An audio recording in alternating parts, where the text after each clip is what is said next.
دعائے فرج عام طور پر اس کے ترجمے کو اس انداز سے عوام الناس میں متعارف کروایا گیا ہے، اور لوگ اس طرح سے سمجھتے ہیں کہ جیسے دعائے فرج کا مطلب ہی دعائے امام زمان علیہ الصلوۃ والسلام ہے، یعنی گویا لفظ فرج کا مطلب امام زمان علیہ الصلوۃ والسلام ہے، جبکہ عربی زبان میں فرج کہا جاتا ہے کشادگی کو، وسعت کو، آسانی کو اور مسئلے کے حل کرنے کو۔ تو یہ دعا اس وقت امام زمانہ علیہ الصلوۃ والسلام نے سکھائی ہے کہ جب ایک شخص، ایک مومن بہت زیادہ سخت پریشانی میں مبتلا تھا، اور خود امام زمانہ علیہ الصلوۃ والسلام نے اس کی پریشانی کو حل کرنے کے لیے دعا اس سے تعلیم فرمائی۔ تو آسانی کے معنوں میں فرج کا لفظ ہے، اسی لیے جب ہم یہ کہتے ہیں کہ دعائے فرج امام زمانہ علیہ الصلوۃ والسلام، یعنی امام زمانہ علیہ الصلوۃ والسلام کی طرف سے آسانی ملنے کی دعا، کہ امام زمانہ علیہ الصلوۃ والسلام سے ہم نے نصرت کو طلب کیا ہے اور وہ ہمارے لیے آسانیاں پیدا فرمائیں گے۔ کئی ساری باتیں ہیں اس دعا کے حوالے سے، اور شاید ایک گھنٹے کا وقت بھی ہمارے لیے کم ہو، اور باتیں اس حوالے سے بہت زیادہ ہیں۔ ایک تو خود بات یہ ہے کہ یہ دعا کب تعلیم فرمائی گئی، پھر مسئلہ یہ ہے کہ اس دعا کے اندر جو مطالب بیان کیے گئے ہیں وہ کون کون سے مطالب ہیں، اس کا ترجمہ کیا ہے، اس کی تفسیر کیا ہے۔ پھر ایک اور بات یہ ہے کہ اس دعا کے اندر ہم امام زمانہ علیہ الصلوۃ والسلام کا نام بھی لے رہے ہیں، اور دو اور معتبر اور مقدس شخصیات کا نام لے رہے ہیں، یا محمد یا علی یا علی یا محمد۔ کیوں ان بڑی ہستیوں کا نام اس طرح سے ہم لے رہے ہیں اور پکار رہے ہیں؟ تو بہت ساری اس کے اندر بحثیں ہیں کہ وسیلہ اختیار کرنا چاہیے پروردگار سے طلب کرنے کے لیے، خود پروردگار نے حکم دیا ہے کہ وسیلے کو اختیار کیا جائے، اور کن کن وسیلوں کو اختیار کرنا چاہیے۔ پھر ایک سوال برادران اہل سنت کی طرف سے بہت زیادہ پوچھا جاتا ہے کہ صحیح ہے وسیلہ اختیار کیا جا سکتا ہے، لیکن جب تک نبی اکرم صلی اللہ علیہ وآلہ وسلم حیات رکھتے تھے اس وقت تک صحابہ کرام نے وسیلہ اختیار کیا، لیکن جب انہوں نے پردہ فرما لیا تو پردہ فرمانے کے بعد اور ان کے انتقال کے بعد پھر اب وسیلہ اختیار کرنا جائز نہیں۔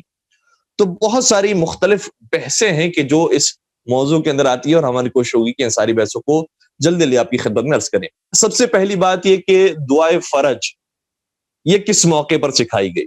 ایک بندہ مومن ظاہر عراق کی جیل میں اسے بے جرم قیدی بنا لیا گیا، اور سامرہ کا شاید ظاہر یہ واقعہ ہے کہ اس نے اس موقع پر اپنے زمانے کے وقت کے امام کو پکارا، اور یہ ایک اہم نقطہ ہے۔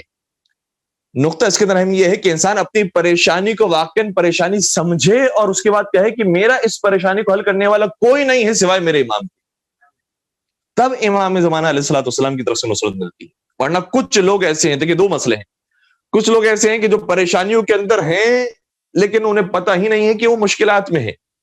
مثال کے طور پر پاکستان کے معاشرے میں، ہندوستان کے معاشرے میں، اور کئی سارے دیگر ممالک کے اندر، حتیٰ یہاں پر یہ مجھے کہنے میں کوئی آر محسوس نہیں ہو رہی کہ جو ترقی یافتہ ممالک ہیں وہ خود بہت بڑی پریشانیوں میں، لیکن وہ محسوس ہی نہیں کر رہے کہ بڑی پریشانی۔ کیوں؟ کیونکہ ان کے پاس کھانا موجود ہے، لائٹ موجود ہے، پانی موجود ہے، گیس موجود ہے، بہترین نظام موجود ہے، قانون پر عمل کرنے والے لوگ موجود ہیں، پولیس موجود ہے، اور بظاہر بہت اچھی زندگی گزر رہی ہے۔ لیکن کیا زندگی اسی کھانے پینے کا نام ہے؟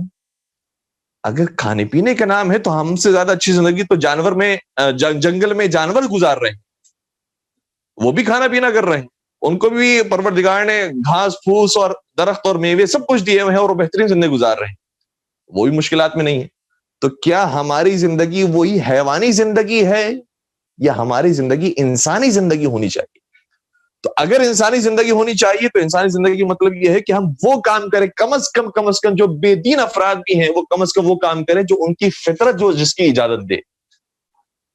اب فطرت کیا اس بات کی اجازت دیتی ہے کہ ہم جنس پرستی عام ہو جائے؟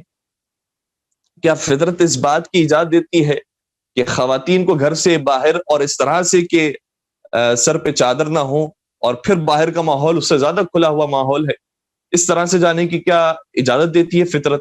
کیا فطرت اس بات کی اجازت دیتی ہے کہ بچوں کو گھر سے باہر نکال دیا جائے، بچوں کو اس طرح سے آزاد چھوڑ دیا جائے کہ والدین کے اوپر کوئی سرپرستی نہ ہو، کوئی ان کو دیکھنے والا نہ ہو، اور پھر یہی بچے جب بڑے ہو جائیں تو والدین کو گھر سے نکال دیں؟ کیا فطرت اس بات کی اجازت دیتی؟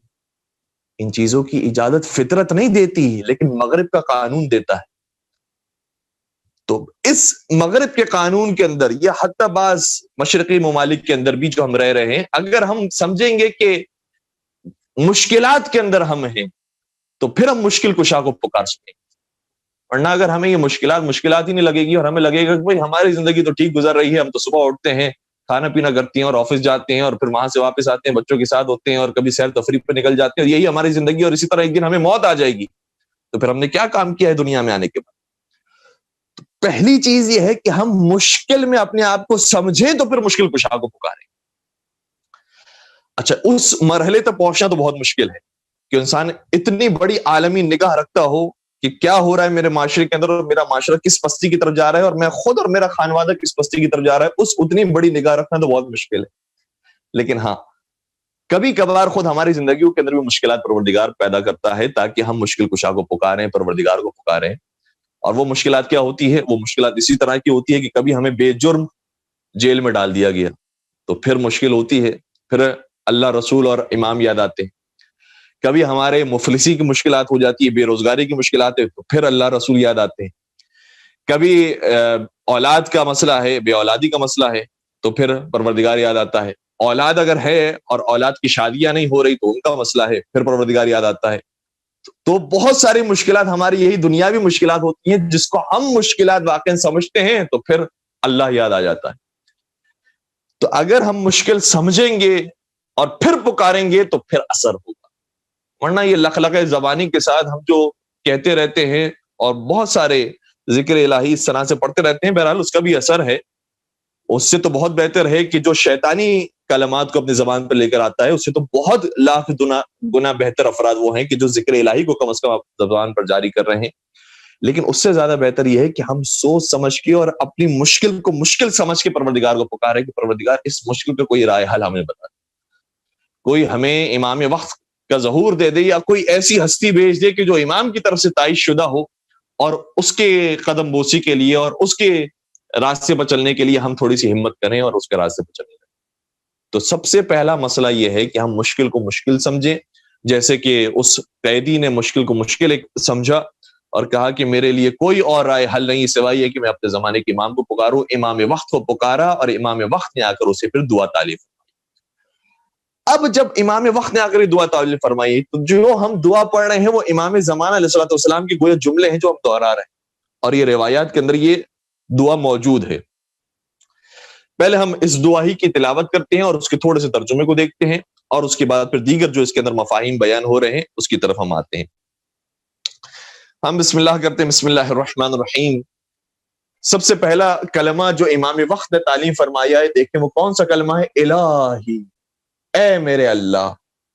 سب سے پہلا شکوہ ہمارا پروردگار سے, پروردگارہ یہ جو حالات ہو گئے میرے لیے, دنیاوی حالات ہوں تو دنیاوی حالات کی شکایت, مانوی حالات ہیں, دینی حالات ہیں, اخروی حالات کی پریشانی ہے, تو وہ اس انداز سے انسان پکارے الہی, اے میرے اللہ.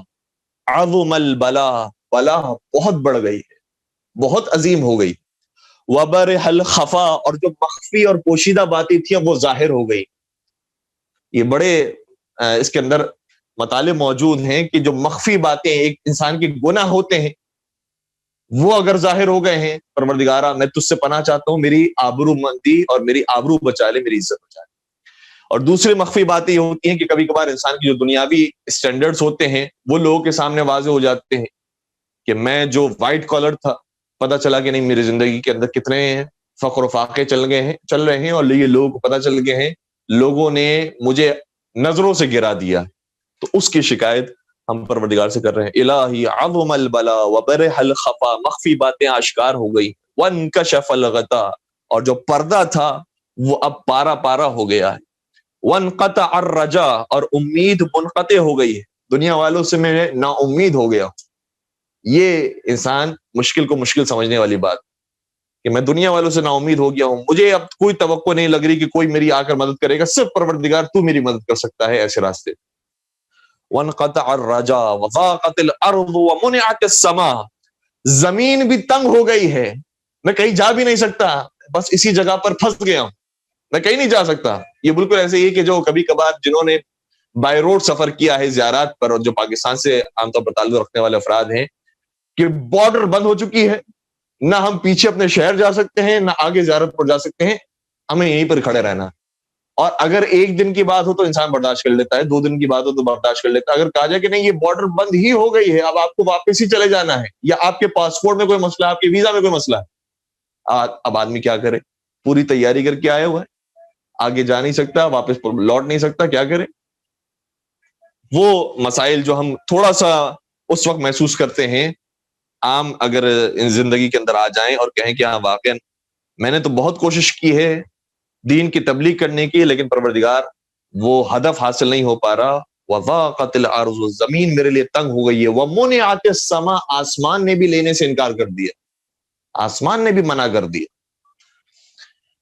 وانت المستعان والیک المشتکا، لیکن تو ہے کہ جو مدد کرنے والا ہے. جو ہم کہتے ہیں، کیا کہتے ہیں؟ ہر نماز میں کہتے ہیں، اور ہر روز کہتے ہیں، اور روزانہ 10 مرتبہ کم از کم یہ کہتے ہیں، اور ضروری ہے ہمارے لیے کہنا. کیا کہتے ہیں؟ ایاک نعبد و ایاک نستعین، اے خدا میں صرف اور صرف تیری عبادت کرتا ہوں، اور صرف تجھ سے مدد چاہتا ہوں، تجھ سے استعانت چاہتا ہوں. وہی استعانت کا لفظ دعائے فرج کے اندر آیا ہے. دیکھیں دعا قرآن سے کتنی قریب ہے، اور اس دعا سے پتہ چلتا ہے کہ اہل بیت اور قرآن کتنے ساتھ ساتھ ہیں، ان میں کوئی جدائی نہیں ہے. وَأَنْتَ الْمُسْتَعَانُ، تو مستعان ہے، تو مدد کرنے والا ہے. وَإِلَيْكَ الْمُشْتَكَى، اور میں تیری ہی طرف شکایت لے کر آیا ہوں. وَعَلَيْكَ الْمُعَوَّلُ فِي الشِّدَّةِ وَالرَّخَاءِ، یہ امام زمانہ بیان فرما رہے، اس طرح سے دعا مانگو، پروردگارہ تجھی پر بھروسہ ہے، فی الشدۃ والرخاء، چاہے بظاہر آسانیاں آ جائیں اس وقت بھی تجھی پر بھروسہ ہے، اور چاہے مشکلات ہوں اس وقت بھی تجھ پر بھروسہ ہے. یہاں پر بھی یہ پیغام موجود ہے. بسا اوقات ہم جب مشکلات آتی ہے تو اس وقت آتے ہیں علماء کی طرف، مولانا صاحب کو دعا بتا دیجئے. جب مشکلات میں گھر گئے تو اس وقت آئے عارف کے پاس، فلاں کے پاس، عامل کے پاس، کہ کوئی مشکل کا حل بتا دیجئے. مشکل کا حل اگر وہ واقعی سچا عالم دین ہوگا، سچا عابد اور زاہد انسان ہوگا، تو وہی کہے گا پروردگار سے دعا مانگو. عام طور پر دعا پروردگار کی بتائے گا، یا قرآن کی کوئی آیت بتائیں گے، یا کوئی معصومین کی تعلیم کردہ دعا بتائیں گے، یا ویسے کوئی دعا اپنی طرف سے بتائیں گے کہ آپ یہ دعا پڑھیں، پروردگار سے مانگیں، پروردگار آپ کی مشکلات حل کرے گا. لیکن معصومین علیہ السلام کی روایات کے اندر اس بات کو بیان کیا گیا ہے کہ مشکلات میں پروردگار اس وقت دعاؤں کو قبول کرتا ہے جب ہم نے آسانیوں میں بھی پروردگار کو یاد رکھا ہو. اگر ہم نے آسانیوں میں تو پروردگار کو بھلا دیا، صرف مشکلات میں یاد آتا ہے پروردگار، تو پھر پروردگار 2-3 وارننگز تو دے گا کہ اب مشکلات میں پتہ چل گیا کہ کون مددگار ہے تمہارا، اب یاد رکھنا مجھے. لیکن اس کے بعد انسان بھول گیا، پھر وارننگ آئے گی، پھر بھول گیا، پھر وارننگ آئے گی. 3-4 مرتبہ وارننگ آنے کے بعد پھر انسان کو کی فائل بند ہو جائے گی، کہ اس کا مطلب یہ ہے کہ یہ مجھے بھولنے والا ہے، یہ کبھی بھی آسانیوں میں یاد نہیں رکھتا، جب اس کے اوپر پریشانی آتی ہے تو پھر یاد آتا. ورنہ اسے معلوم نہیں کہ میں نے جو اس کو پورا وجود دیا ہے، اس کو جو زبان دی ہے، آنکھیں دی ہیں، کان دیے، سب میری دیے ہوئی چیزیں ہیں، لیکن جب اس میں کوئی بیماری آتی ہے، جب کوئی درد آتا ہے تو پروردگار یاد آتا ہے. اس کا مطلب یہ ہوا کہ صرف یہ مشکلات میں میرے لیے مجھے یاد کرنے والا ہے، آسانیوں میں یاد کرنے والا نہیں. تو یہاں امام زمان صلی اللہ علیہ وسلم نے سکھایا کہ یہ کہو وعلیک المعول فی الشدۃ والرخاء، پروردگارہ تجھ ہی پر بھروسہ ہے، شدت میں بھی، مشکلات میں بھی، والرخاء، اور آسانیوں میں. اللہم صلی علی محمد وآل محمد. اور اگر آپ بھی صلوات پڑھتے ہیں تو کوئی عرض نہیں ہے، اللہم صلی علی محمد وآل محمد عجل فرج. یہاں پر پہنچنے کے بعد ہماری دعا کا ایک حصہ مکمل ہو جاتا ہے. دعا کے تقریباً 4 حصے ہیں. یہ پہلا حصہ یہاں سے شروع ہوتا ہے اور یہاں جا کر یہ حصہ مکمل ہو جاتا ہے. اس حصے میں ہم نے پروردگار کو پکارا ہے، مسلسل پروردگار کو پکارا ہے. امام زمان صلی اللہ علیہ وسلم نے سکھایا ہے کہ اس طرح سے اپنی دعا کا آغاز کیا جائے. سب سے پہلے پروردگار سے مشکلات کو بیان کریں اور بتائیں کہ پروردگار تو ہی میری مشکل کشائی کرنے والا ہے. یہاں سے اس کے بعد جو دوسرا حصہ شروع ہو رہا ہے اس میں محمد و آل محمد علیہ السلام کے واسطے کی بات کی جا رہی، اور یہ دوسرا حصہ یہاں تک بطور خاص جاری رہتا ہے، جس کے ہم ترجمے کو دوبارہ سے دیکھتے ہیں. اللہم صلی علی محمد و آل محمد، محمد و آل محمد پر پروردگار تو درود نازل فرما. یہ بھی ایک بڑی خوبصورت بات ہے کہ ہم رحمتوں کی دعا کس کے لیے کر رہے ہیں؟ پروردگار تو مجھ پر رحمت نازل نہیں کر، تو محمد و آل محمد پر رحمت نازل کر، کیونکہ یہ ہستیاں وہ ہیں کہ اگر تو نے ان پر رحمت نازل کی تو یہ ہم تک ہی رحمتوں کو پہنچائیں گے. یہ تیری رحمتوں کو ہم تک پہنچانے کا ذریعہ بنتے، تو تو ان کے اوپر درود و سلام نازل فرما۔ اور دعائے فرج کے اندر بھی یہ بات ہے، بعض علماء نے اس کا اس طرح سے بھی ترجمہ کیا ہے، فرج کا مطلب جس طرح سے ہم نے عرض کیا کہ اس کا مطلب ہے کہ پروردگار میں تجھ سے آسانیاں چاہتا ہوں امام زمان صلی اللہ علیہ وسلم کے صدقے میں۔ لیکن ایک اور ترجمہ اس دعا کا بھی ہے، دعائے فرج امام زمانہ علیہ السلام، اس کا مطلب یہ ہے کہ امام زمانہ کی آسانی کے لیے دعا، ہم دعا کر رہے ہیں کہ پروردگار امام زمانہ صلی اللہ علیہ وسلم کو آسانی عطا فرما، کیوں ان کو آسانی ملے گی تو خود بخود ہمیں آسانی ملے گی۔ جس طرح سے ایک اور ہماری دعا مشہور ہے، ہمارے یہاں پڑھی جاتی ہے، دعائے سلامتی امام زمانہ علیہ السلام۔ اس کا کیا مطلب ہے؟ امام زمانہ علیہ السلام کی صحت و سلامتی کے لیے ہم دعا کر رہے ہیں۔ ہماری اوقات کیا ہے کہ ہم امام زمانہ کے لیے کوئی دعا کریں، لیکن وہاں پر بھی مطلب یہ ہے کہ اگر امام زمانہ کی صحت و سلامتی کے لیے ہم نے دعا کی ہے تو یہ ولی خدا وہ ہیں جو خدا سے ہماری صحت و سلامتی کے لیے دعا کریں۔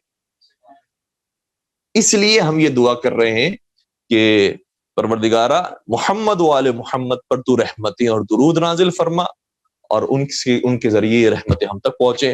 اول الامر الذین فرضت علینا طاعتهم، یہی وہ اول الامر ہیں۔ کیا خوبصورت بات ہے، یہاں پر پھر قرآن اور اہل بیت کا ہمیں جوڑ نظر آتا ہے۔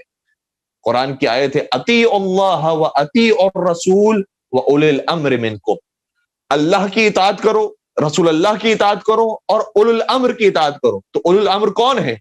یہاں پر بیان کیا جا رہا ہے اول الامر محمد و آل محمد، اول الامر الذین فرضت علینا طاعتهم، یہ اول الامر وہ ہیں، اول الامر یعنی صاحب امر وہ ہیں، ان کے ہاتھوں میں اختیار پروردگار نے دیا، یہ لوگوں کی مشکل کشائی کر سکتے ہیں، کیوں؟ پروردگار نے ان کو دیا ہے یہ اختیار اور یہ قدرت، اور چونکہ یہ پروردگار کی بندگی کرتے ہیں، عبادت کرتے ہیں، پروردگار کی طرف سے انہیں یہ تحفے ملے ہیں۔ تو یہ صاحبان امر جن کے ہاتھوں میں اختیار موجود ہے، یہ وہ ہیں کہ الذین فرضت علینا طاعتهم، کہ جن کی اطاعت تو نے ہم پر واجب قرار دی۔ آیت تھی نا اطیعوا اللہ و اطیعوا الرسول و اولی الامر منکم، اطاعت کرو اللہ کی، رسول اللہ کی اور اولی الامر کی، تو ان کی اطاعت فرض کی ہے پروردگار تو نے ہمارے اوپر۔ وعرفتنا بذلک منزلتهم، اور تو نے پہچانوایا ہے ہمیں ان کی منزلت کو، ان کا مقام و مرتبہ کیا ہے، کیسے پہچانوایا؟ ہمارے اوپر کون سی وحی نازل ہوئی، کون سا ہمارے اوپر کوئی الہام نازل ہوا؟ قرآن پڑھیے تو پتہ چلے گا کہ اہل بیت کون، قرآن میں پروردگار نے ان کی معرفت کروائی۔ سورہ دہر پڑھیں تو اندازہ ہوگا کہ اہل بیت کسے کہا جاتا ہے۔ یہ خود بھوکے رہتے ہیں لیکن دنیا والوں کو کھلاتے ہیں۔ آیے تطہیر پڑھیں تو اندازہ ہوگا کہ کیسے پاک و پاکیزہ ہیں۔ مباہلہ کے میدان میں کتنے سچے ہیں کہ جو جھوٹوں کے مقابلے پر جا رہے ہیں، اور بے شمار آیات جو ان کی شان میں نازل ہوئی، ان کا جہاد ہو، ان کی سخاوت ہو، ان کی شجاعت ہو، سب ایسی ہے کہ جس کا تعارف قرآن میں پروردگار عالم نے کروائی ہے، اور معرفت ہمیں کروائی ہے کہ ان کا مقام و مرتبہ کیا ہے۔ اب ہم نے دعا مانگنا شروع کی ہے، یہاں سے اس دعا کا نام پڑا ہے دعائے فرج، اس لفظ سے۔ فَفَرِّجْ عَنَّا بِحَقِّهِمْ فَرَجًا عَاجِلًا قَرِيبًا، تو پروردگار تو ہمارے لیے آسانیاں پیدا فرما، کس کے حق کے واسطے سے؟ بحقہم، محمد و آل محمد کے حق کے واسطے سے ہمارے لیے آسانیاں پیدا فرما۔ فرجن عاجلاً قریبا، اور جو آسانی پیدا ہو وہ آسانی تو انشاءاللہ ہوگی، آسانی سے بعد میں بھی ہو سکتی ہے، کہا نہیں مجھے جلدی چاہیے آسانی، پروردگار میری مشکل جلدی حل فرما۔ جو ہم کہتے ہیں کبھی کبھار مریضوں کی شفایابی کے لیے جو ہم دعا کہتے ہیں تو کیا کرتے ہیں؟ کہتے ہیں پروردگارہ بحق محمد و آل محمد انہیں شفائے کاملہ اور عاجلہ عطا فرما، مکمل شفا اور عاجلہ یعنی جلدی، یہی عاجلہ کا لفظ یہاں پر آئے۔ پروردگارہ میری پریشانی اتنی سنگین ہو گئی ہے، مجھے جلدی آسائش چاہیے، مجھے جلدی آسانی چاہیے، میرے لیے آسانیاں پیدا فرما۔ قریباً، جو بہت قریب ہو، کتنی قریب ہو؟ کلم ہل بصر او هو اقرب، اتنی قریب ہو کہ فوراً مجھے آسانی چاہیے، اتنی جلدی فوراً چاہیے کہ میری آنکھ جھپکنے سے پہلے وہ پریشانی میری دور ہو جائے۔ اللہ اکبر۔ یا اس سے بھی زیادہ قریب، او ہوا اقرب کا مطلب ہے کہ اس سے بھی زیادہ جلدی مجھے آسانی چاہیے۔ پروردگار تو یہ سارے کام کر سکتا ہے، تو میرے لیے آسانیاں پیدا کر سکتا ہے، میرے لیے آسانیاں پیدا فرما۔ یہاں دوسرا حصہ ہمارا مکمل ہوتا ہے، اور پھر محمد و آل محمد علیہ السلام میں بھی جو واسطہ ہم نام لے کر یہاں پر مانگتے ہیں وہ دو واسطے ہیں بطور خاص، یا محمد یا علی یا علی یا اے حضرت محمد مصطفیٰ، ہے حضرت علی مرتضیٰ، اے حضرت علی مرتضیٰ، اے حضرت محمد مصطفیٰ، اکفیانی فانکما کافیان، آپ دونوں میرے لیے کافی ہو جائیں، چونکہ آپ کو پروردگار نے کافی بنایا ہے، یعنی آپ کو اتنے اختیارات دیے ہیں کہ آپ ہمارے لیے کافی ہو سکتے ہیں، آپ کے وسیلے سے ہم دعا کرتے ہیں، آپ ہی ہماری مشکلات کو حل کرنے والے ہیں۔ وانصرانی فانکما ناصران، اور آپ دونوں میری مدد کیجئے کہ آپ دونوں مددگار بنائے گئے، آپ دونوں میری نصرت فرمائیے۔ پھر اس کے بعد ایک تیسرا نام آتا ہے جو ہمارے وقت کے امام کا نام ہے کہ یا یا صاحب العصر محمد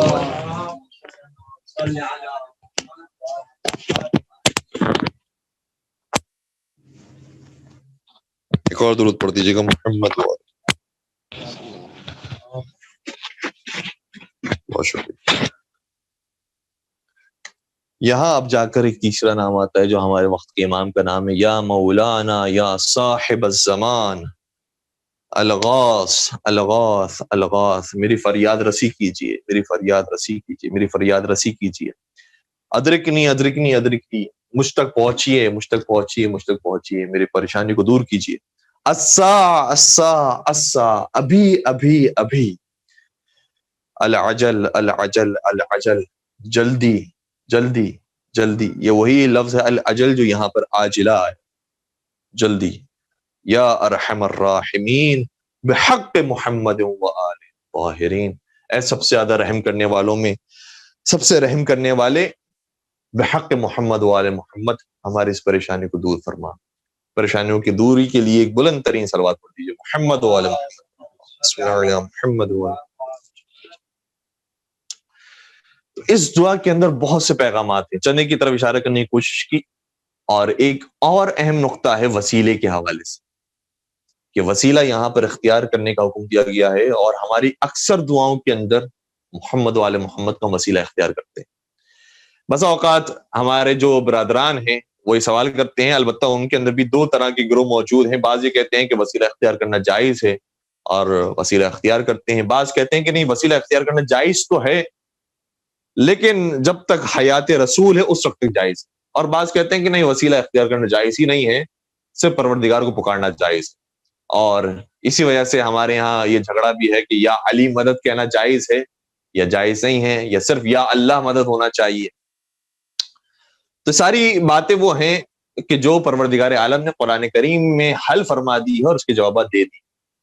سب سے پہلی بات یہ ہے کہ وہ لوگ جو کہتے ہیں کہ بالکل بھی کوئی وسیلہ نہیں ہو سکتا، صرف پروردگار کو پکارنا چاہیے، وہ کہتے ہیں کہ اس کی دلیل کیا ہے؟ سورہ الحمد کی آیت ہے، ایاک نعبد و ایاک نستعین، ہم صرف تیری عبادت کرتے ہیں اور صرف تجھ سے مدد چاہتے ہیں، یہ آیت آ گئی۔ لیکن قرآن صرف سورہ الحمد کا نام تو نہیں، سورہ الحمد کے علاوہ بھی قرآن موجود ہے، آیات موجود ہیں، ان آیات کو ہمیں دیکھنا چاہیے، کیا ان آیات کے اندر بھی یہی بات بیان ہو رہی ہے یا ہمیں ایک اور مرحلے آگے لے جایا جا رہا ہے؟ تو پھر ہم قرآن کریم کی آیات کو دیکھتے ہیں تو متعدد آیات مختلف مقامات پر ملتی ہیں، جس سے پتہ چلتا ہے کہ پیغمبروں کا وسیلہ اختیار کیا گیا، صرف ابھی نبی اکرم کی بات نہیں ہو رہی، پیغمبروں کا وسیلہ اختیار کیا گیا۔ جیسے برادران یوسف علیہ السلام نے اپنے بابا کا وسیلہ اختیار کیا، حضرت یعقوب علیہ السلام کا، اور اس کا ذکر قرآن کریم میں آیا ہے، اور اس شان کے ساتھ آیا ہے کہ ان بچوں نے اپنے باپ کو اس طرح سے وسیلہ بنایا، کہا کہ یا ابانا، اے ہمارے بابا جان، استغفر لنا ذنوبنا، ہمارے لیے ہمارے گناہوں کی معافی پروردگار سے مانگ لیجیے۔ تو ان کو بھی یہی کہنا چاہیے تھا کہ اے بچوں، تمہاری تو ذمہ داری بنتی ہے کہ تم ڈائریکٹ خدا کو پکارو، یہ نبی خدا درمیان میں کیوں آ گئے؟ تو وہ بھی ہمیں جواب دیں گے، ہمیں معلوم ہے کہ یہ مقرب پروردگار، یہ پروردگار کی مقرب ہستیاں ہیں، ان کے وسیلے سے مانگا جائے تو پروردگار کو زیادہ پسند آتا ہے، اس لیے ہم نے ان کا وسیلہ اختیار کیا۔ یا ابانا، اے ہمارے بابا جان، استغفر لنا، ہمارے لیے استغفار کر دیجیے۔ خود استغفار نہیں کر رہے، کہا کہ آپ استغفار کر دیجیے، کیونکہ آپ کا مقام بلند ہے خدا کے نزدیک، آپ کی سفارش اگر ہوگی تو پروردگار قبول فرمائے. اچھا، جب سفارش کی بات آتی ہے تو بعض لوگ یہ کہتے ہیں کہ وہ خدا جو ہماری شہرت سے زیادہ قریب ہے اس کو سفارش کی کیا ضرورت ہے؟ وہ خدا جو ہمارے حالات کو جانتا ہے، سمیع و بصیر ہے، اس کو کسی سفارش کی کیا ضرورت ہے؟ بھائی سفارش کی ضرورت تو وہ اس کو ہوتی ہے کہ جو پہچانتا نہیں ہے ہمیں سامنے والا، تو ہم لے کر آتے کوئی ریفرنس لے کر آئے، کوئی سفارش لے کر آئے. یہاں تو پروردگار کے پاس پوری قدرت بھی ہے، پورا علم بھی ہے، سماعت اور بصارت سب کچھ ہے، وہ سارے ہمارے حالات سے واقف ہے. وہ کہہ رہا ہے کہ میں تمہاری شہرت سے زیادہ قریب ہوں، مجھے پکار. پھر ہم کیوں کسی اور کو پکاریں؟ تو بات یہ ہے کہ منطقی اعتبار سے دیکھا جائے تو کچھ چیزیں منطقی اعتبار سے صحیح ہوتی ہیں، لیکن ہماری منطق یہ کہتی ہے کہ پروردگار ایک ہے، پروردگار وجود رکھتا ہے. یہاں تک اگر ہماری منطق کہہ رہی ہے تو اس کے بعد جتنی باتیں ہیں ہمیں وہ پروردگار کی ماننی. اگر پروردگار یہ کہتا قرآن میں کہ بغیر وسیلے کے میرے پاس آنا، تو ہم کہتے ٹھیک ہے، آمنا وسلم نا، بغیر وسیلے کے آئیں گے. ہماری کوئی اوقات نہیں ہے، ہم تو ذلیل و خوار انسان ہیں، ہماری کوئی حیثیت نہیں ہے کہ ہم پروردگار کے سامنے کوئی زبان درازی کریں، نعوذ باللہ. لیکن خود قرآن میں پروردگار نے کہا ہے کہ وسیلہ اختیار کرو، وسیلہ تلاش کرو، وسیلے کے ساتھ میرے پاس سامنے آؤ. تو جب خدا حکم دے رہا ہے تو ہم کیا خدا سے بڑے ہیں جو خدا کے حکم کی نافرمانی کریں؟ اور قرآن کی آیت ہے یا ایھا الذین آمنوا اتقوا اللہ وابتغوا الیہ الوسیلہ، اے صاحبان ایمان اللہ کا تقوی اختیار کرو اور اس تک پہنچنے کے لیے وسیلہ تلاش کرو. یہ آیت میں نے تو شامل نہیں کی ہے قرآن میں، یہ تو پروردگار نے آیت نازل کی ہے نبی اکرم کے توسط سے. تو قرآن کی آیت ہے، اللہ کا کلام ہے، یا ایھا الذین آمنوا اتقوا اللہ وابتغوا الیہ الوسیلہ. اس ٹکڑے کا میں لفظی ترجمہ آپ کی خدمت پیش کر رہا ہوں، اور آپ میرا ترجمہ قبول نہ کیجئے، آپ کسی بھی مترجم کا ترجمہ اٹھا لیجئے اور دیکھ لیجئے کہ انہوں نے کیا ترجمہ کیا ہے.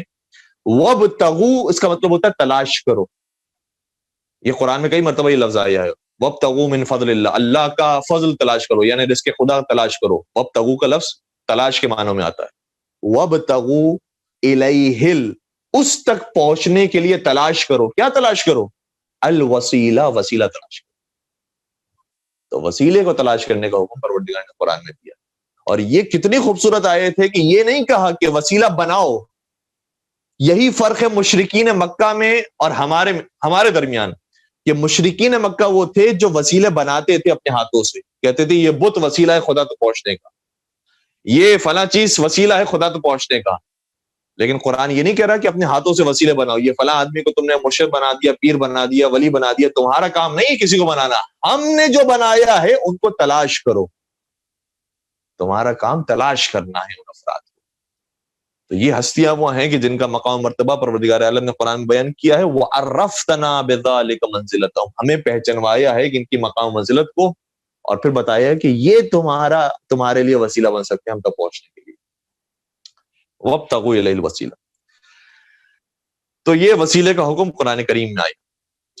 دوسری جو بات ہے جو بعض اہل علم کہتے ہیں، وہ کہتے ہیں کہ قرآن میں آپ دیکھیں حضرت یعقوب علیہ السلام کو وسیلہ بنایا گیا، وہ زندہ تھے اس لیے ان کا وسیلہ بنا لیا گیا.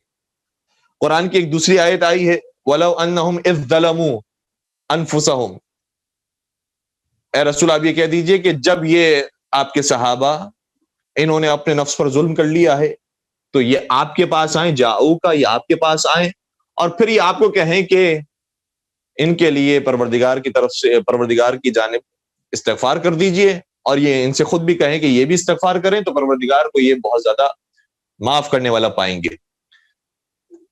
تو یہ آیت بھی جب نازل ہوئی ہے تو زمانے رسول کے اندر نازل ہوئی ہے، حیات رسول کے اندر نازل ہوئی ہے. اس لیے وہ بعض اہل علم افراد یہ کہتے ہیں کہ جب تک نبی زندہ تھے اس وقت تک تو ان کا وسیلہ ٹھیک تھا، جب تک حضرت یعقوب علیہ السلام زندہ تھے اس وقت تک ان کا وسیلہ ٹھیک تھا، لیکن جب وہ اس دنیا سے چلے گئے تو وسیلہ بھی ختم ہو گیا. ایسے افراد کے لیے اب کچھ ہم روایات بیان کر رہے ہیں، اور ظاہر سی بات ہے کہ اگر ہم اپنی کتاب سے پیش کریں گے تو ہماری حد تک تو ٹھیک ہے کہ ہماری فقہ کے اندر یہ بات موجود ہے، ہمارے مذہب کے اندر، ہمارے مسلک کے اندر یہ بات موجود ہے، تو کوئی کسی کو اعتراض نہیں ہے. لیکن ہم یہ بات بیان کرنا چاہ رہے ہیں کہ نہیں، یہی بات وہ ہے جو قرآن اور آپ کی کتابوں سے بھی ثابت ہے. قرآن میں بھی جب یہ آیت نازل ہوئی ہے کہ یا ایھا الذین آمنوا اتقوا اللہ وابتغوا الیہ الوسیلہ، تو یہاں پر یہ نہیں کہا کہ جو وسیلہ تم تلاش کرو گے اس کی ایکسپائری ڈیٹ بھی چیک کر لینا، یہ تو نہیں کہنا نعوذ باللہ.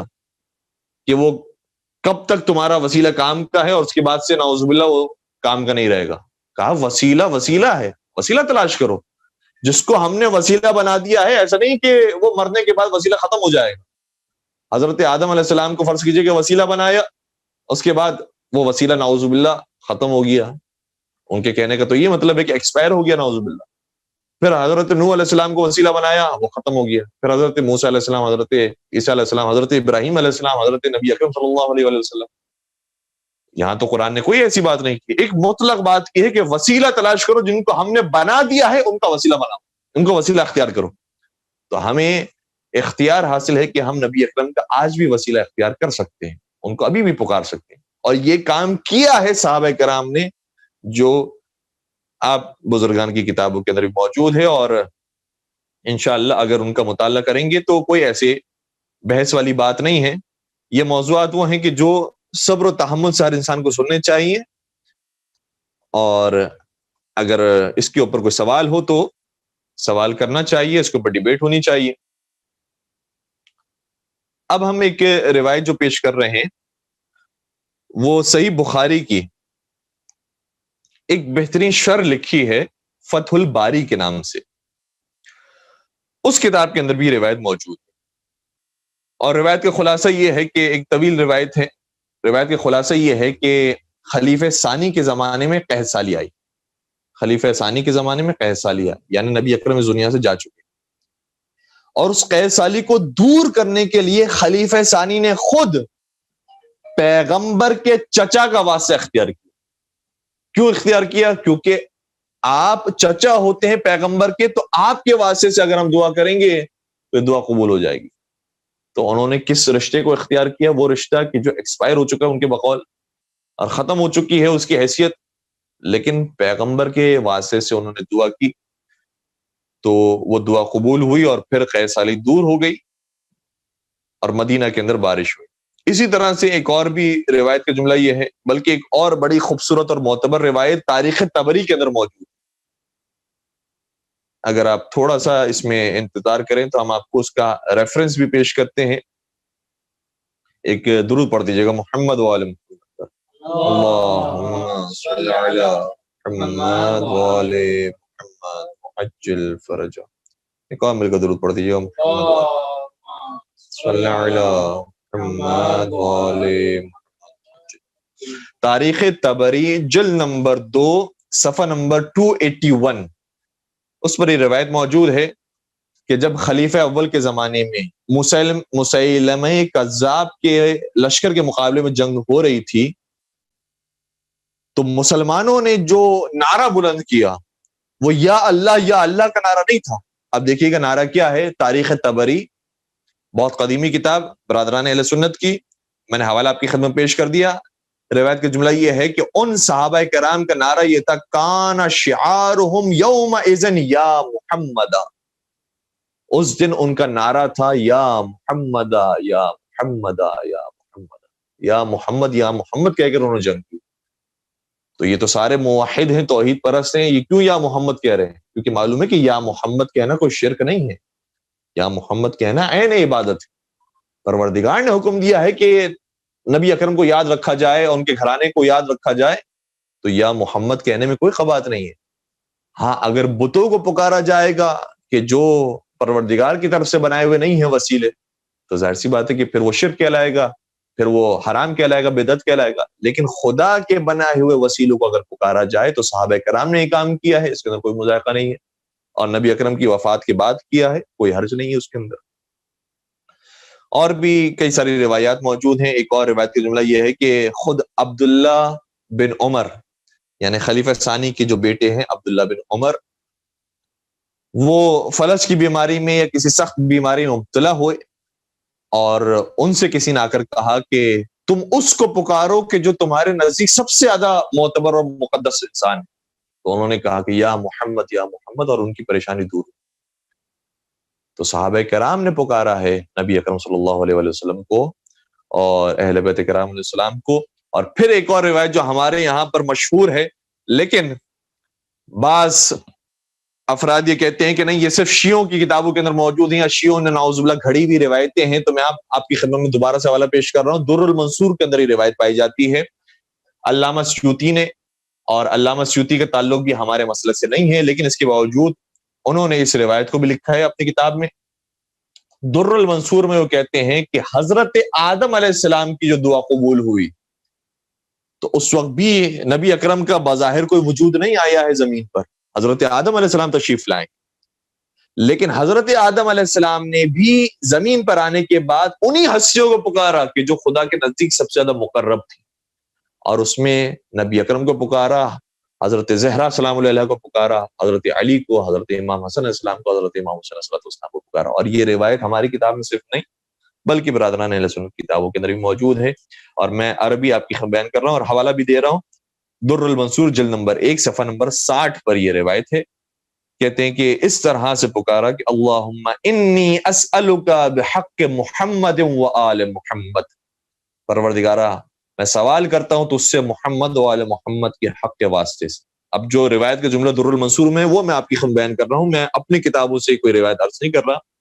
سبحانک لا الہ الا انت عملت سوءا، پروردگار تو پاک و پاکیزہ، تیرے علاوہ کوئی خدا نہیں ہے، میں نے ایک برا کام کر لیا، وظلمت نفسی، اور میں نے اپنے نفس پر ظلم کیا، فاغفر لی، تو میری مغفرت فرما دے، انک انت الغفور الرحیم، تو بہت معاف کرنے والا اور رحم کرنے والا ہے۔ فہؤلاء الکلمۃ التی تلقى آدم، تو یہ وہ کلمات ہیں محمد و آل محمد کے، یہ وہ کلمات ہیں کہ جو حضرت آدم علیہ السلام کو سکھائے گئے، تو آدم علیہ السلام نے ان کلمات کے ذریعے دعا کی تو حضرت آدم علیہ السلام کی دعا قبول ہوئی۔ تو خلاصہ بحث یہ ہے کہ وسیلہ اختیار کرنے کا چونکہ پروردگار نے ہمیں حکم کیا ہے، اس لیے ہم وسیلہ اختیار کرتے ہیں، خدا نے اگر حکم نہیں دیا ہوتا اور منع کر دیا ہوتا تو ہم ویسے ہی عمل کر رہے ہوتے۔ اور پھر دیکھیے گا کہ ہمارے وقت کے امام کون ہیں، ہمارے صاحب الزمان کون ہیں، صاحب الامر کون ہیں، ان کو زیادہ سے زیادہ پکارا جائے، ان کو یاد رکھا جائے، کیونکہ روایات میں ملتا ہے کہ جو جس زمانے کا حجت خدا ہوتا ہے اس کو پکارنے کی ایک خاص تاکید ہے۔ البتہ کچھ وسیلے ایسے ہیں کہ جو ہر زمانے میں پکارے گئے ہیں، حضرت آدم علیہ السلام کے دور ہو یا خاتم علیہ السلام کے زمانہ ہو یا قیامت تک کا زمانہ ہو، وہ وسیلے ہر وقت پکارے جائیں گے۔ وہ کون سے وسیلے ہیں؟ وہ یہ 5 وسیلے ہیں، یا محمد ہو، یا علی ہو، یا فاطمہ، یا حسن، یا حسین، یہ وسیلے وہ ہیں کہ جو ہر زمانے پکارے گئے۔ ورنہ اس کے علاوہ یہ حکم دیا گیا ہے کہ حضرت اپنے زمانے کی حجت کو، حضرت حجت کو، اور جو زمانے کا امام ہو اس کو پکارا جائے، کیونکہ وہ اس زمانے کے اندر ہماری مشکل کشائی کر سکتے ہیں۔ اور یہ بھی علماء نے بیان فرمایا ہے کہ اگر کوئی یا علی مدد بھی کہتا ہے تو حقیقت میں مدد کرنے کے لیے علی نہیں آتے، علی کے حکم پر علی کا بیٹا صاحب الزمان مدد کرنے کے لیے آتا۔ آغا صاحب زمانی نام کے ایک شخص تھے، ایران میں قم کا یہ واقعہ ہے، اور کہتے ہیں کہ آیت اللہ عبد الکریم حائری سے پہلے وہ عام طور پر کچھ مصائب کے جملے پڑھا کرتے تھے، کبھی کبھی منقبت پڑھ لیا کرتے تھے، مرثیہ پڑھا کرتے تھے، تو ان کا نام پڑ گیا تھا آغا صاحب زمانی۔ تو کسی نے ان سے سوال کیا اس محفل کے بعد کہ آپ کا نام ہے آغا صاحب زمانی، کیا آپ کی کبھی امام زمانہ سے ملاقات ہوئی ہے؟ تو وہ کونے پہ لے کر گئے اور کہا کہ ہاں ہوئی ہے میری ملاقات۔ کہا کیسے ہوئی؟ انہوں نے پورا واقعہ بیان کیا، کہا کہ میں تبلیغ کرتا ہوں، مختلف شہروں میں جاتا ہوں تبلیغ کرنے کے لیے، تو میں ایک گاؤں گیا ہوا تھا تبلیغ کرنے کے لیے، وہاں جب پہنچا تو کوئی انتظام ہی نہیں تھا، ایک گھر میں داخل ہوا کہ جس نے دعوت دی تھی، تو انہوں نے کہا کہ آپ یہاں پہ تشریف رکھیں، میں جب تک آپ کے انتظامات کر کے آتا ہوں۔ تو جب میں بیٹھا ہوا تھا تو اچانک دستک ہوئی اور دروازے سے جو شخص داخل ہوا وہ بڑا خوبصورت نورانی سید جوان تھا۔ میں سامنے آ کر جب وہ بیٹھے تو انہوں نے سلام و کلام کے بعد یہ بات کی، کہا کہ تو اتنا امام زمانہ کو پکارتا کیوں ہے، تجھے کام کیا ہے؟ تو میں نے ان سے عرض کیا کہ جب وہ آئیں گے تو میں ان کو بیان کروں گا، میں ہر ایک کو نہیں بیان کر سکتا، جب وہ آئیں گے تو میں بیان کروں گا۔ تو اس وقت اس سید بزرگوار نے کہا کہ یہ فرض کرو کہ تیرا امام وقت تیرے سامنے موجود، تو کیا مانگنا چاہتا ہے؟ اس وقت میرے اوپر ایک کیفیت طاری ہوئی اور میں نے ان سے اپنی حاجت کو بیان کیا۔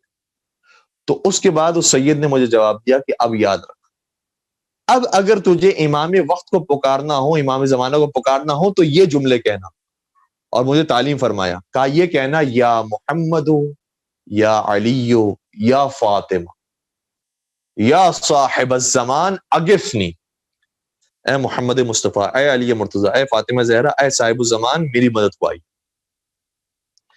میں نے جملے سنے اور چونکہ وہ عربی تھوڑی سی جانتے تھے تو انہوں نے کہا کہ کیا یہ نہیں ہونا چاہیے کہ یا محمد و یا علی و یا فاطمہ یا صاحب الزمان اغیثونی، کہ اے محمد مصطفیٰ، اے علی مرتضیٰ، اے فاطمہ زہرا، اے صاحب الزمان، آپ سب میری مدد کو آئیے۔ انہوں نے کہا کہ نہیں، اغیثونی نہیں، اغیثونی کا مطلب ہوتا ہے کہ سب مدد کو آئیے، بس یہ نہیں کہو اغیثنی، صرف آپ مدد کو آئیے۔ جو عربی جاننے والے افراد ہیں ان کو معلوم ہے کہ ایک واحد کا صیغہ، ایک جمع کا صیغہ ہے۔ جمع کا صیغہ کا مطلب یہ ہے کہ سبھی آپ مدد کو آئیے، واحد کے صیغہ کا مطلب یہ ہے کہ نہیں، صرف آپ مدد کو آئیے۔ کہ نہیں تم اغیثونی نہ کہو، اغث نہیں کہو، صرف آپ مدد کو آئیے۔ کہا کہ کیوں میں اغث نہیں کہوں، یہ ساری ہستیوں کے میں نے نام لیے ہیں۔ تو اس وقت جو وجہ بیان کی اس سید نے، اور ظاہراً امام وقت ہوں گے، انہوں نے جو وجہ بیان کی وہ یہی تھی، کہا کہ تم کسی کو بھی پکارو، اگر تمہاری نصرت کرنے کے لیے کوئی آتا ہے تو وہ صرف تمہارے زمانے کے امام۔ یعنی جب ہم کہہ رہے ہوتے ہیں یا علی مدد، تو حقیقت میں مدد کرنے کے لیے امام وقت آتے ہیں، یا امام وقت کی طرف سے جو نمائندے ہیں وہ آتے ہیں مدد کرنے کے لیے۔ اس لیے امام وقت کو بطور خاص یاد رکھنا ہم سب کو، ہمارا سب کا فریضہ ہے، اور اگر ہم آسانیوں کے ایام میں یاد رکھیں گے تو خود بخود وہ پریشانیوں کے دنوں میں ہماری مدد کریں گے۔ ایک اور بڑے عالم دین ہیں آغا جعفر مجتہدی، اور اتنے بڑے وہ عارف تھے کہ اس زمانے کے جو بڑے بڑے مراجعین اور مجتہدین تھے وہ بھی ان کا احترام کرتے تھے۔ اور ظاہراً آیت اللہ خامنائی نے بھی ان کے بارے میں کہا ہے کہ میں نے خود ایک کرامت ان کی اپنی آنکھوں سے دیکھی۔ یعنی کوئی اب یہ دو نمبری والی نعوذ باللہ کوئی بات ہی نہیں ہے، اتنے بڑے بڑے مراجعین اور علماء ان کے معتقد تھے۔ آغا جعفر مجتہدی کے بارے میں ایک صاحب نے بتایا کہ وہ ان کی کلاس فیلو تھے کسی زمانے کے، وہ پھر جرمنی چلے گئے پڑھنے کے لیے، اور آغا جعفر مجتہدی ایک عرصے تک ایران میں رہے، پھر اس کے بعد عراق گئے، پھر اس کے بعد پھر ایران لوٹے۔ تو جس زمانے میں وہ ایران میں تھے، کہتے ہیں کہ ایک دن جرمنی کے جو صاحب تھے، جو ڈاکٹر بھی تھے، آغا احمد طباطبائی ان کا نام تھا، وہ کہتے ہیں کہ ایک دن جب میں گھر پہنچا تو میں نے کیا دیکھا کہ گھر کے اندر دروازے پر ایک لیٹر موجود ہے۔ میں لیٹر کھولا تو اس پر لکھا تھا کہ اے احمد، میں جرمنی میں آیا ہوا ہوں اور فلاں علاقے میں موجود ہوں، اگر ملاقات کرنا چاہتے ہو تو وہاں فلاں علاقے میں آ کے مجھ سے ملاقات کرو، اور نیچے لکھا تھا کہ جعفر مجتہدی، جو ان کے دوست تھے آغا جعفر مجتہدی۔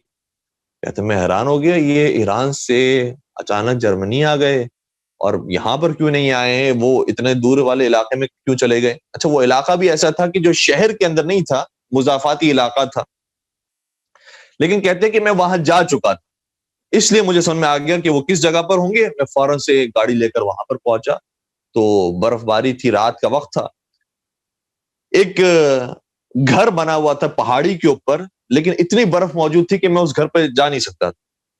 جیسے ہی میں وہاں پر بھی پہنچا ہوں، آغا جعفر مجتہدی نے دروازہ کھولا اور کہا کہ ایک یا علی کہو اور اوپر آ جاؤ۔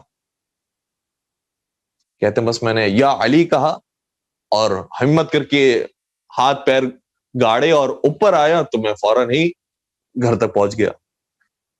گھر کے اندر آیا اور دیکھا تو ایک محسوس یہ ہو رہا تھا کہ ایک بچہ ہے جو ابھی بیماری سے اٹھا ہے، اور ایک ماں ہے جو آغا جعفر مجتہدی کے بس گرد طواف کر رہی ہے، اور ایسے ہے کہ جیسے ان کی نوکرانی ہو، جو وہ کہیں ان کے مطابق عمل کرنے کے تیار ہو، بالکل ان کی خدمت کے لیے وہ تیار ہے۔ میں حیران ہو گیا کہ یہاں پر آئے ہیں، یہ عجیب منظر مجھے نظر آ رہا ہے، یہ کیا ہو رہا ہے؟ اتنے میں آغا جعفر مجتہدی تھوڑی دیر کے لیے گھر سے باہر نکلے تو میں نے اس عورت سے پوچھا کہ کیا آپ جانتے ہیں یہ آپ کے کوئی رشتہ دار ہوتے ہیں؟ کہا کہ نہیں، میں تو نہیں جانتی اس کو۔ کہا کہ پھر آپ ان سے اتنی محبت، اتنی عقیدت کیوں رکھ رہے ہیں؟ تو انہوں نے بتایا کہ حقیقت میں میرا یہ بچہ بیمار ہو گیا، اور ڈاکٹرز نے بتایا کہ اس کو حلق کا کینسر ہے اور اس کا کوئی علاج نہیں، اور یہ آپ بات یاد رکھیں کہ ایسے کچھ دنوں میں مرنے والا۔ آپ جو کرنا چاہیں کر لیں، اس کو جتنی دوائیاں کھلا لیں، جتنے انجیکشن سب کچھ کر لیں، اینڈ اس کا یہ موت ہے اور یہ کچھ دنوں میں مر جائے گا۔ تو کیا ہی بہتر ہے کہ تھوڑا سا یہ سیر تفریح کے ساتھ اور یہ خوشحالی کے ساتھ مرے، تو اچھے ایام آپ اس کے ساتھ گزاریں۔ میں نے کہا ٹھیک ہے، لیکن بس میری زندگی ختم ہو گئی، میرے پاس اور کوئی نہیں تھا سوائے اس بچے کے۔ کہتے میرا شوہر کچھ عرصہ پہلے انتقال کر گیا اور کوئی اور گھر والے نہیں تھے، بس یہی بچہ تھا۔ میں رونے لگی، اور چونکہ عیسائی تھی اس لیے انہوں نے کہا کہ اے عیسیٰ آپ میری مدد کو آئیں، آپ مردے زندہ کرتے ہیں، میرا بچہ بھی مرا نہیں ہے، زندہ ہے، آپ میری مدد کو پہنچے۔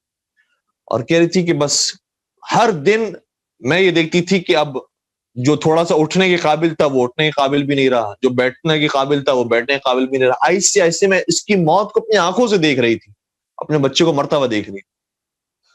کہتی بس میں نے ٹوٹے دل کے ساتھ پھر وہی بات عرض کر رہا ہوں، اپنی مشکل کو مشکل سمجھیں تو پھر دعا کے اندر تاثیر آتی ہے، ورنہ بعض افراد اتنے بے حس لوگ بھی ہوتے ہیں کہ مرتا ہے تو مر جائے، کیا فرق پڑتا ہے، ہماری لائف تو ٹھیک چل رہی ہے۔ لیکن اگر مشکل کو مشکل سمجھ کر پھر پکاریں گے تو پھر بات اور۔ اس عورت نے کہا کہ میں اپنے بچے کو مرتا ہوا دیکھ رہی تھی، بس ہر رات میں حضرت مریم کو کبھی پکارتی تھی، کبھی حضرت عیسیٰ کو پکارتی تھی۔ ایک رات خواب میں حضرت مریم تشریف لائے اور کہا بیٹا اس زمانے میں ہمارے ہاتھوں سے اختیار نکل چکا ہے۔ دیکھیں وہی بات، ہمارے ہاتھوں سے اختیار نکل چکا ہے، اب کس کے ہاتھوں میں اختیار ہے یہ سنیے۔ انہوں نے سوال کیا کہ اب کون ہے کہ جو ہماری مدد کرے گا؟ کیا میرے بیٹے عیسیٰ کے بعد ایک اور نبی آئے ہیں کہ جن کا نام محمد ہے، اور ان کی ایک بیٹی ہے جن کا نام فاطمہ ہے، اور ان کی نسل سے کچھ ائمہ آئے جن کے آخری بیٹے امام مہدی علیہ السلام۔ اللہم صلی علی محمد۔ کہا کہ اس کے ہاتھ میں اب اختیار موجود ہے، اسے پکارو۔ کہ بس یہ میں نے خواب دیکھا، بیدار ہوئی، مجھے 3 نام یاد ہو گئے، محمد، فاطمہ، مہدی۔ بس میں یہ تینوں نام دہراتے رہتی تھی، محمد فاطمہ مہدی، محمد فاطمہ مہدی، یا محمد یا فاطمہ یا مہدی۔ اور کہتی ہے کہ میرا یہ ایک خاص انداز تھا کہ میں جب یا مہدی پر پہنچتی تھی تو میری عقیدت زیادہ بڑھ جاتی تھی، یا مہدی یا مہدی، آپ ہیں جو اس زمانے میں اختیار رکھتے ہیں، آپ میری مدد فرمائیں۔ اتنے میں کہ میں یا مہدی بہت پکارتے رہی، یہاں تک کہ جب میرا بیٹا بالکل مرنے قریب ہوا تو میں نے دیکھا کہ دروازے پر دستک اور یہ شخص دروازے میں داخل ہوا، اور جیسے اس کو پتا تھا کہ میرے گھر میں کیا ہو رہا ہے، یہ ڈائریکٹ میرے بیٹے کے پاس آیا، اور بیٹے کے پاس آنے کے بعد اس نے نیچے میرے بیٹے کے کمر میں ہاتھ رکھا اور ایک اور نام لیا جو ان 3 ناموں کے علاوہ تھا، اور یہ نام لینے کے بعد کہا کہ پروردگار تجھے شفا دے۔ اور بس یہ اس کی دعا ختم ہوئی، بیٹا تھوڑی سی نقاہت سے اٹھا اور کہا کہ مادر جان مجھے آپ کچھ کھانے کے لیے لے کر آئیں، مجھے بھوک لگ رہی ہے۔ تو مجھے بہت خوشی ہوئی کہ اب اس نے بولنا شروع کر دیا، اس کو بھوک لگ رہی ہے، میں اس کے لیے انتظامات کرنے لگی۔ اور پھر میں نے رفتہ رفتہ دیکھا کہ اس کی طبیعت بہت بہتر ہونا شروع ہوئی، بہت بہتر ہونا شروع ہوئی۔ تو میں نے شخص سے کہا کہ یہ تم مسیح ہو، تم عیسیٰ ہو؟ کہا کہ نہیں میں عیسیٰ نہیں ہوں۔ کہا پھر تم کون ہو؟ کہا کہ وہ جو تم نے 3 نام پکارے تھے اس میں سے آخری نام مہدی تھا، میں مہدی کے چاہنے والوں میں سے ایک چاہنے والا ہوں، میں ان کے نوکروں میں سے ایک نوکر ہوں، اور ان کے حکم پر میں تمہاری مدد کرنے کے لیے آیا۔ بس یہ کہا، اور پھر ابھی ہماری گفتگو جاری تھی کہ آپ آ گئے اور وہ اب نیچے چلے گئے۔ جیسے ہی یہ ہماری گفتگو ختم ہوئی آ گئے جعفر مجتہدی واپس لوٹ۔ تو ان کے ذہن میں سوال تھا کہ وہ جو 4تھا نام لیا تھا کمر کے نیچے ہاتھ رکھ کر، وہ 4تھا نام کیا تھا کہ جس کے بعد بالکل یہ ٹھیک ہو گئے؟ آغا جعفر مجتہدی نے کہا کہ وہ 4تھا نام یا علی تھا، اور یا علی کہہ کر میں نے اس کے سارے مرض کو ختم کر دیا۔ تو یہ کچھ نام ایسے ہیں کہ جو ہر زمانے میں زندہ اور پائیدار رہتے ہیں، اور ان ہستیوں کے ناموں سے حضرت آدم علیہ السلام سے لے کر آج تک جن جن لوگوں نے پکارا اور مانگا ہے ان کی حاجتیں پوری ہوئی۔ ہمارا وقت مکمل ہونے قریب ہے، لیکن باتیں بہت سی ہیں ائمہ علیہم السلام کے حوالے سے اور ان کے وسیلوں کے حوالے سے، کس طریقے سے معصومین علیہ السلام نے مدد فرمائی اور نصرت فرمائی۔ اور یہ آخری نقطہ بس میں بیان کروں گا جو جتنے ہمارے پاس 4 سے 5 منٹ موجود ہے، اور بات کو ختم کر دوں گا، کہ کبھی کبھار ہم جب امام زمان علیہ السلام کو پکارتے ہیں اور سامنے سے کوئی شخص آتا ہے، ہماری پریشانی حل ہو جاتی ہے، تو اس واقعے میں بھی اور بہت سارے دیگر واقعوں سے یہ پتہ چلتا ہے کہ ضروری نہیں ہے کہ امام زمانہ ہی آئے ہوں اور ان سے ہماری ملاقات ہوئی ہو، اور انہوں نے ہماری ڈائریکٹ پریشانی کو حل کیا ہو، بلکہ امام زمانہ علیہ الصلوۃ والسلام کے بہت سے نوکر ہیں، بہت سے ان کے خاص الخاص خادمین ہیں، وہ آتے ہیں اور وہ لوگوں کی نصرت کر کے جاتے ہیں. اور امام زمانہ علیہ الصلوۃ والسلام کے دیدار کی تو سب خواہش کرتے ہی ہیں کہ ان کا دیدار انور سب کو نصیب ہو، لیکن کاش یہ بھی ہم خواہش کریں کہ پروردگارا ہمارا شمار بھی ان خاص نوکروں میں ہو جائے کہ جو امام زمانہ صلی اللہ علیہ وسلم کے حکم پر لوگوں کی مشکل کشائی کرتے ہیں اور لوگوں کی مدد کرتے ہیں. اور یہ بھی روایات کے اندر آیا ہے، ہمارے ذہن میں عام طور پر 313 کا فگر ہے، وہ 313 کا فگر بھی روایات کے اندر بیان کیا گیا ہے کہ ظہور امام زمانہ صلی اللہ علیہ وسلم جب ہوگا تو سب سے پہلے 313 افراد وہ ہوں گے جو ان کے ہاتھ پر بیعت کریں گے. لیکن اس کے علاوہ روایات کے اندر زمانہ غیبت کے حوالے سے جو روایات پائی جاتی ہیں اس میں اس سے زیادہ تعداد بھی موجود ہے. ایک روایت کا جملہ اس انداز سے ہے کہ امام زمانہ صلی اللہ علیہ وسلم کے نوکروں کے، ان کے خادمین کے کچھ گروہ ہیں، ان کے قریب ترین جو افراد ہیں انہیں اوتاد کہا جاتا ہے، اور وہ 4 افراد ہیں. اوتاد 4 ہیں، اور یہ 4 کا فگر انشاءاللہ نائبین خاص کے حوالے سے آپ کو یاد ہو جائے گا، کیونکہ امام کے نائبین خاص بھی 4 ہی تھے. اوتاد 4 ہیں. پھر روایت آگے بڑھتی ہے اور کہا کہ پھر ابدال کا گروہ آتا ہے کہ جن کی تعداد 40 ہے. 4 40 ابدال کا گروہ. پھر اس کے بعد ایک صلحاء کا گروہ آتا ہے جن کی تعداد 70 ہے. اور پھر بلکہ پہلے نجبا کا گروہ آتا ہے جن کی تعداد 70 ہے، اور پھر صلحاء کا گروہ آتا ہے جن کی تعداد 340 ہے. تو اگر ان ساری تعداد کو آپ ملائیں تو تقریباً 450 کے قریب یہ چاہنے والے جو امام زمانہ صلی اللہ علیہ وسلم کے حکم پر رہتے ہیں اور ان کے حکم سے لوگوں کی مدد کرنے کے لیے آتے ہیں، یہ امام وقت کے ہمیشہ قریب ہوتے ہیں. اور پھر علماء کرام یہ بیان فرماتے ہیں کہ یہ جو 4 ہیں، یہ جو 40 ہیں، یہ جو 70 ہیں، یہ جو 340 ہیں، یہ بدلتے رہتے ہیں زمانے کے ساتھ. یعنی ان کی عمر اتنی زیادہ نہیں ہوتی جتنی امام وقت کی عمر مبارک ہے، بلکہ وہ تبدیل ہوتے رہتے ہیں. ایک کا انتقال ہوتا ہے تو دوسرا ان کی جگہ پر آتا ہے، پھر ایک کا انتقال ہوتا ہے تو دوسرا ان کی جگہ پر آتا ہے. اور اس حوالے سے بھی کئی سارے واقعات ہیں کہ کیسے ایک شخص جو ایک عام انسان تھا لیکن اس کی زندگی پاک و پاکیزہ تھی، امام زمانہ کی اس کے اوپر خاص نظر کرم آئی اور وہ ان گروہ کے اندر شامل ہو گئے. اس حوالے سے بھی بہت سے واقعات ہیں. انشاءاللہ پروردگار سے ہم دعا کرتے ہیں کہ پروردگار تمام مومنین کی پریشانیوں کو دور فرما، اور معصومین علیہ السلام کے واسطے سے بالخصوص حضرت محمد مصطفیٰ، حضرت علی مرتضیٰ، حضرت فاطمہ زہرا، حضرت امام حسن علیہ السلام، حضرت امام حسین علیہ السلام، اور بالخصوص حضرت امام زمان علیہ السلام کے صدقے سے تمام مریضوں کو شفا کاملہ عاجلہ عطا فرما، تمام بے روزگار مومنین کو رزق حلال عطا فرما. پروردگار تمام بے اولاد مومن کو اولاد صالحہ نرینہ نصیب فرما، صاحبان اولاد کو ان کی تربیت کرنے کی صحیح توفیق عطا فرما. پالنے والے اس مؤسسے کی، اس ادارے کی اور تمام ادارے کے جو اہل بیت اور قرآن کے مشن کو آگے بڑھا رہے تمام کی حفاظت فرما، ان کو دن دگنی رات چگنی ترقی عطا فرما. جو حاضرین ناظرین موجود ہیں تمام کی بھی جائز شرعی حاجات کو پورا فرما، اور حضرت حجت ابن الحسن کا ظہور نصیب فرما، اور ہمیں ان کے خاص الخاص اعوان و انصار میں شامل فرما. ربنا تقبل منا انك انت السميع العليم وتب علينا انك انت التواب الرحيم برحمتك يا ارحم الراحمين.